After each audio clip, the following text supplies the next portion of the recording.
If you're after a big, posh, electric car that feels sporty, should you go for the new Audi e-tron GT or the Porsche Taycan? It's a tough choice, this. You know, these are effectively the same car underneath the skin. Same batteries, same motors, same architecture, but they have a slightly different flavour.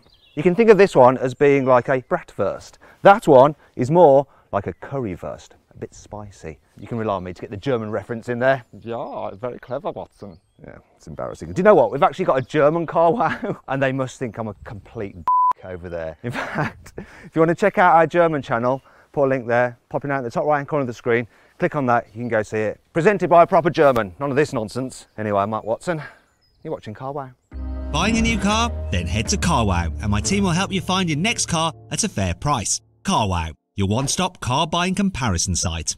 Right, let's start this video by talking about the price. So the Audi e-tron GT starts from just under £81,000. It rises to about £112,000 if you want to go for the sporty RS model. The Porsche Taycan, that starts from around £71,000, which makes it cheaper than the Audi, but that's because you can get an entry-level version of this Taycan with a single motor, rear-wheel drive and a smaller battery. Like for like, it does work out a little bit more expensive. So this turbo version is comparable to this RS version of the e-tron, and that's £116,000. Porsche's always a little bit more expensive, aren't they? Now, it can get a little bit confusing. So if you want to figure it out, just go to Carwow where you can compare the cars. You can also compare deals on them, check out leasing on the Porsche, check out the prices on the Audi. And if you get an electric car through Carwow, we'll give you 5 months free subscription to BP Pulse and 500 free miles of electricity. So why not? Go check it out. And if you want to do that after the video, simply Google "Help Me Carwow." My team and I will help you choose the right car for you and get it for a fair price from one of our trusted dealers. I'm going to compare these cars' designs now. And obviously what I say will carry a lot of weight because I'm so very, very fashionable. Right, for me, back end, the Porsche. The Porsche wins it. Look at that back end. It's beautiful, isn't it? That's good looking as well, but oh yeah, I'm leaning towards that. However, when it's dark, you can't really see that. Yes, it's got a nice big light bar, but the Audi's light signature is just that bit cooler. Also, when you get in and out of it at night, it does this kind of like light dance, and that just makes you feel good about your life. Overall though, the Porsche, it has the best bum. Check out these cars from the side profile and have a really good look at them. Can you see that the dimensions are identical? And that's because they are the same underneath the skin. However, they're wearing different clothes. So this is sort of like Jennifer Lawrence in the Hunger Games, and that would be her in X-Men, because it's blue. Maybe this is a bit low to the ground to be sporty, but the overall shape's similar. Though they identify them with different wheel designs and different creases in the bodywork. Both very good looking cars, but once again I think I'm erring on the side of the Porsche.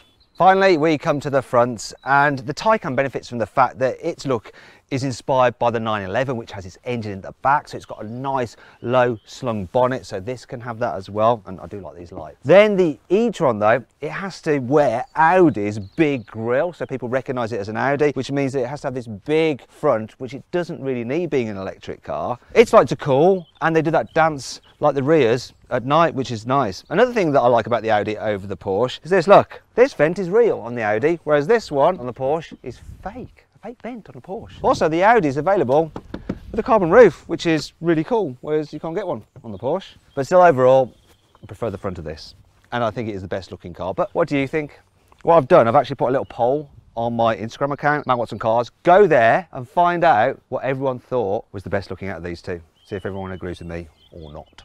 I've jumped inside the e-tron now, and Audi makes brilliant interiors, and this is their best interior to date. The design is awesome. I really like the different materials they've used, the structure of it. It's great. And the infotainment system, it's classic Audi. I'm used to this because I've had an RS6, so I know my way around. It's pretty simple to use. To be fair, all I do anyway is plug in my phone and use Android Auto on it. I like the fact that they've separated out the climate control buttons, so they're physical buttons, which is great when you're driving. You can just quickly change temperature, dead simple, by pressing an actual physical button. Other things I like, you can get, look, this carbon fibre is really nice.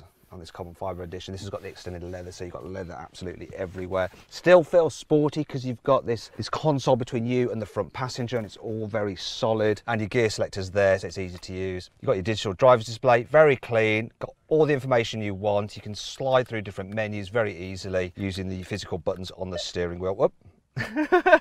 I like it. And the sport seats, they're comfy and they're supportive. Audi interiors are great. And there's a little bit of practicality. So a small storage area in there with like wireless charging for your mobile phone. You've got the area where you can keep your key there, always important.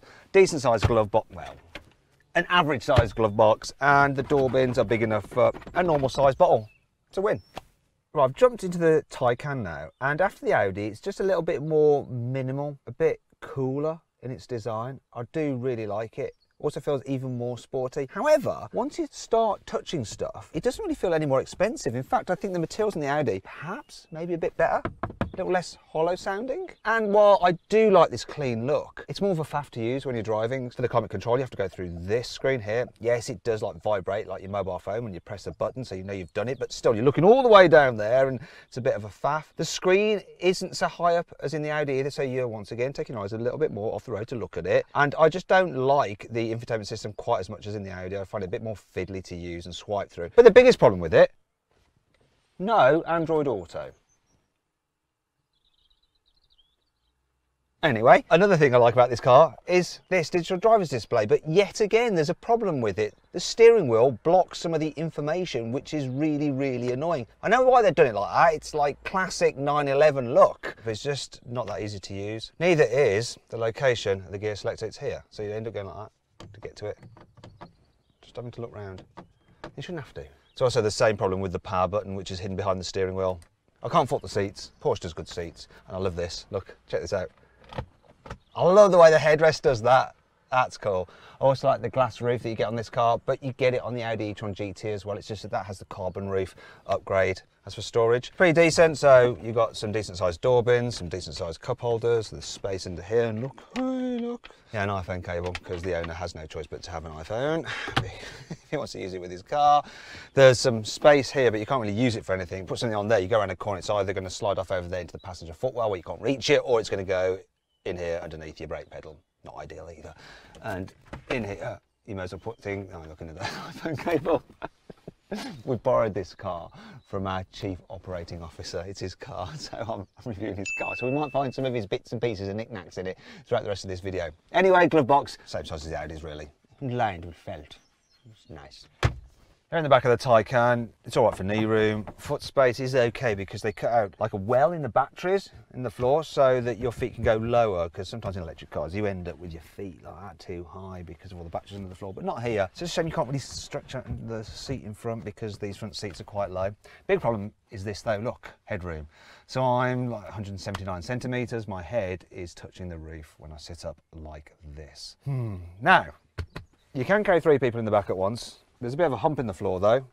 It's an electric car, why is there one of those? And it's not the biggest seat, and then look, my head is hitting it like that. However, the guy who owns this car, John, does say that he carries his 3 sons in the back, the oldest one is 10, and he chooses to sit in the middle. But I don't think that's going to be happening for much longer when the 10-year-old grows and becomes a teenager. So you might be in a new car, John. And I'll tell you where you can get one from. You can get one from Carwow.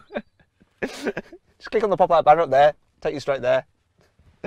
Yeah, it's all right. Have you noticed this? This weird effect that I'm getting on my face? It's because it's rained. But what's even weirder is there's some kind of filter in this roof which stops you getting all hot and sweaty inside when the sun is shining. But on the outside, it makes the water droplets look like blood.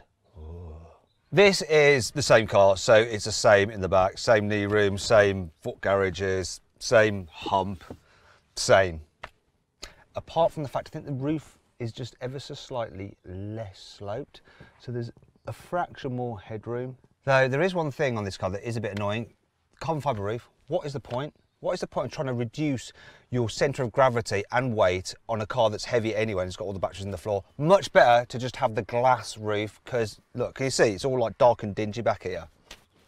Now let's talk about boots and practicality, because not great really. So the capacity is exactly the same on both these cars, 366 litres, which is only 15 litres more boot capacity than you get on a Volkswagen Polo. They're pretty much the same features, so a bit of a load lift. You can fold down the rear seats for some through loading. They even have like this exact same, like 12-volt socket there, 12-volt socket there. You've got some underfloor storage here, though this is filled with day-to-day detritus of the owner, and some fashion, some foot fat. There is something though that's lacking in this Porsche. There's no net there, and there's no shopping bag hook. You get these on the Audi, look. Net, Shopping bag hook. Maybe they are available on the Porsche, but Porsche being Porsche, they're probably part of some kind of like £2,000, £3,000 option pack. Being electric cars, there are of course no engines under the bonnet, so that space has been used for storage, and both cars have 81 litres of space in their front boots. They're fruits, though that's still not quite as much space as you get into the bonnet on a Tesla. Still, you can use it as a place from which to pose. No, I'm not entirely sure how I'm going to get out of this. This could be awkward.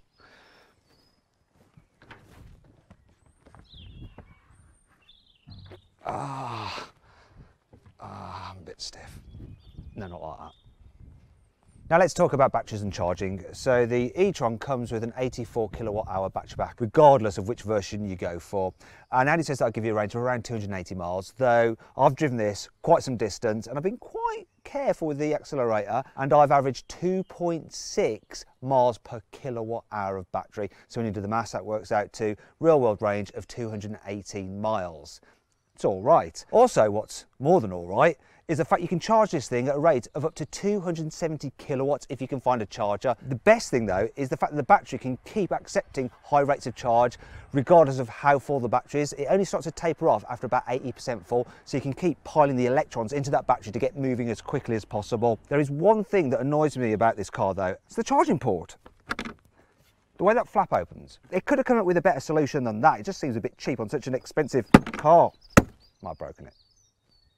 You don't have to get into a flap when you're charging the Porsche if you have the optional electronically operated charging port, though you will be charged for it. It's over 400 quid that. Worth it though, I reckon. Now with the Porsche, it gets a bit more confusing on the batteries. While this high-spec turbo and the Turbo S come with the same battery you get in the Audi, so an 86 kilowatt hour battery pack with a usable range of around 280 miles, lesser versions get a 72 kilowatt hour battery pack, but you can upgrade if you want to. Now in terms of the performance of this car, well, John's been driving it and he's averaged 48.5 kilowatts per 100 miles, which is confusing because they're not using the same terms as the Audi, but if you inverse that fraction, it works out to a consumption of 2.1 miles per kilowatt, which works out then to 183 miles of real world range that John is getting. So John isn't quite as efficient at driving as I am.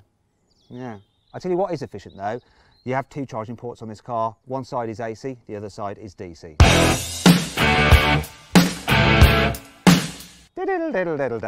Okay, let's see what this Porsche Taycan is like to drive. Starting off with in town. Being a Porsche, it's set up to have that sporty edge to it. You don't have a comfort setting for the car. It starts at normal, there's no comfort. Then the Sport, then the Sport Plus. While you do get air suspension on all but the entry level model, it does have a slightly firmish edge to it. It's not bad, but you do feel a few bumps and there's the odd clunk as you go over ruts in the road. Put it into Sport Plus though and you really start to feel them as things stiffen up. But it's not awful, it's not awful. And being a Porsche, it's designed to be sporty, isn't it? And the seating position certainly is. That view you get, you got a low slung driving position, the view out, you don't see the bonnet as it's sloping away, you just see the wings, a bit like in a 911. Reminds me of my own old 996. It's good that that lineage is in this electric car, but you do notice it's got relatively hefty steering. It's not overly heavy, but it's got a bit of weight to it. It's that Porsche feel. And when it comes to driving around town, it does feel like quite a wide car, and it is hard to tell exactly where the front corners are, even though you've got the wings to sort of help you out. Visibility, other than that, is pretty good. Big windscreen, decent side windows, but the view out the back, it's rubbish. One of the things that is good is the brake pedal. Sometimes in electric cars they can feel a little bit jerky as they regenerate energy rather than use the friction brakes. In this, they got it sorted. It feels smooth, natural and easy to use. Let's just check out the turning circle. So you can get this car with rear wheel steering. This one doesn't have it fitted, and I made it around that mini roundabout okay. Yeah, fine to drive in town this. As you get out on faster roads, the sporty element does pay off because it means that this car handles surprisingly well. Porsche being Porsche, you can get some extra bits and pieces to make it handle even better, such as active anti-roll bars, which stop the car leaning in the bends, and they do sharpen it up, but it's all too easy with Porsches to get carried away just ticking the options boxes, so you need to be disciplined. You don't need that feature, I'm telling you. Now, if you want to find out more about this Taycan and the Turbo S, and you actually want to see me rag one in the snow, put a link there, click on the pop-out banner, you can watch my video where I launch a turbo in snow. Speaking of which, let's check out the performance on this. This Taycan Turbo is supposed to do 0 to 60 in 3.2 seconds, but I've got my specialist timing gear here. I'm going to check out what it really does. Left foot on the brake, floor the throttle, go. Oh, God, this hooks up. Whew, what's it going to be? Oh, great. It wasn't great. I wonder if the fact that I'm a little bit low on battery has anything to do with that poor performance. 4.18. I've launched this car before, over and over again on drag races and done sub 3 seconds. But when you're really low on battery, it has to reduce the amount of charge it can deliver. Now Teslas do this a lot more than this Porsche, so it'll still give you lots of launches all the way through your battery, but we are right on the dregs of electrons here, so I did the 4.18. But it's interesting to test it, All right, I'm now in the Audi, and it's got 75% of battery, so let's see how it launches. It's supposed to do 3.3 seconds. What we're going to do, blimey, yeah, it feels noticeably quicker. 3.09. Whew. So, it's quite clear that the Taycan was protecting its battery when it's low on power. Wow, this will be the same car. Seeing as I'm in dynamic mode, let's see how this thing handles. Unlike the Porsche, you can't get it with the active anti-roll bars. Yeah, maybe if you're hooting around a track, that would matter, but you're not, you're on the road. And really electric cars are more about that straight line punch, and it has all the straight line punch you need. And it still handles well. It doesn't feel quite as darty. I mean, there's hardly anything in it, and unless you back-to-back these cars, you wouldn't know, but I am back-to-backing them so I can feel the difference. It's marginal, but it's there. I've got the car in dynamic mode, and it feels as firmly set up as the Taycan in normal mode. So if I go and put this into comfort setting, it should be, yeah, there we go. Notice it feels softer than the Taycan. It's just ironing out the bumps in this road. It's quite a bumpy road, this. It's doing a better job than the Taycan at just smoothing things out. It's a bit more relaxing. The steering as well, it's lighter, it's easier, it's more cruisy, less sporty. What is better about the Porsche is that it's much easier to change modes because you can do it on the steering wheel, whereas in the Audi, you have to press a button all the way down here and take your eyes off the road. Annoying. The driving position as well, you don't feel so low in this car. It's easier to see where the corners of the car are because of the shape of the bonnet. It doesn't just dart away from you.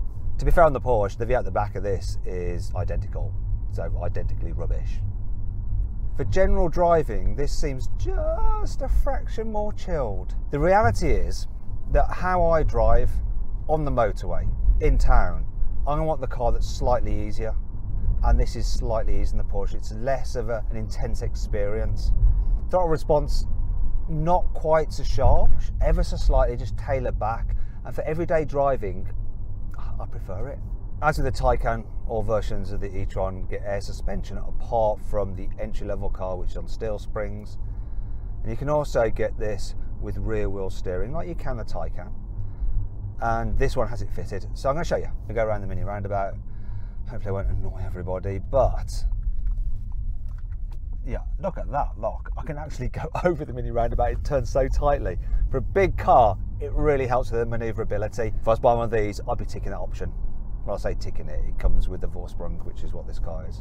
However, like with other big Audis and the RS6 that I used to run, this car has a similar problem on the motorway, so generally no wind noise. And obviously it's quiet because there's electric power, not an internal combustion engine whirring away. But you've got huge tyres and they do kick up some noise. The windows on this car are double glazed and they keep out most noise, but you can still hear the roar of the tyres. If you'd like to see my full in-depth video review of the Audi e-tron GT, I'll put a link to it there. Click on that, you can go check it out. So the engineers have done a good job of making sure this Audi feels different than the Porsche and vice versa, even though they are the same car.